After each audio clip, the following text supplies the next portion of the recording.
Hanuman ji train से आम खाते हुए सफर कर रहे थे। तभी एक आम हनुमान जी के हाथ से नीचे एक सूखी धरती पे गिर जाता है। उस आम के अंदर के रस से थोड़ी नमी मिल जाता है और उसी जगह से एक छोटा सा अंकुर निकल आता है। धीरे धीरे वो अंकुर एक छोटे पौधे में बदल जाता है। छोटे से पौधे को पानी न मिलने से पौधा सूख जाता है। तभी एक दिन हनुमान जी घूमते घूमते आते हैं और देखते हैं कि छोटा सा आम पौधा सूख रहा है। फिर हनुमान जी दूर एक तालाब से पानी लाते हैं और उस सूखे हुए पौधे में पानी डालते हैं। पानी मिलते ही फिर से वह पेड़ हरा भरा होने लगता है। धीरे धीरे कुछ समय में वह पेड़ एक बड़ा पौधा बन जाता है और उसमें ढेर सारे बड़े बड़े रसीले आम आ जाते हैं। हनुमान जी उन सारे आमों को उन सभी लोगों के घर पहुंचाते हैं जिन्होंने इस वीडियो को लाइक किया और चैनल को सब्सक्राइब किया है।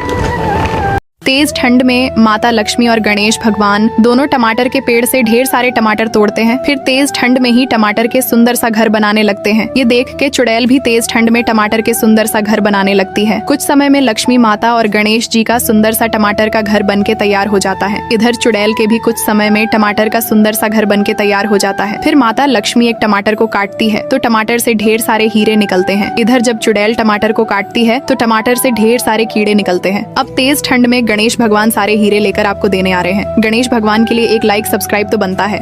मंगलवार वाले दिन गणेश जी अपने मोदक वाले घर में घुस जाते हैं। कृष्ण जी अपने माखन वाले घर में घुस जाते हैं। भगवान भोलेनाथ अपने बर्फ वाले घर में घुस जाते हैं। लेकिन हनुमान जी किसी भी घर में नहीं जाते क्योंकि वह सीधे आपके घर आ रहे हैं। हनुमान जी के लिए एक लाइक तो बनता। ठंड इतना बढ़ चुकी थी कि माता पार्वती कांपने लगती हैं और ढेर सारा चाय पी जाती है। फिर भी माता पार्वती की ठंडी दूर नहीं होती तो भोले बाबा को चिल्लाती हैं। फिर भोले बाबा माता पार्वती के लिए आग की अंगीठी लाते हैं लेकिन ठंड के कारण अंगीठी बुझ जाती है। फिर भोले बाबा माता पार्वती के लिए आग का लहंगा बनाते हैं। फिर लहंगे को ट्रैक्टर पर रखकर लाते हैं और माता पार्वती को दे देते हैं। लहंगे को पहनकर माता पार्वती खुशी से झूम उठती हैं लेकिन भोले बाबा रोने लगते हैं क्योंकि किसी ने लाइक सब्सक्राइब नहीं किया। गणेश जी एक दिन खीरे का पौधा लगाते हैं तो उधर राक्षस भी मूली का पौधा लगता है। कुछ समय बाद खीरे का पौधा तैयार हो जाता है तो उधर राक्षस के भी मूली के पौधे तैयार हो जाते हैं। गणेश जी जब खीरे को काटते हैं तब उसमें से सोने के सिक्के निकलते हैं। जब राक्षस मूली को काटता है तब उसमें से ढेर सारे कीड़े निकलते हैं। गणेश जी सोने के सिक्के अपने भक्तों को देने के लिए निकल पड़ते हैं।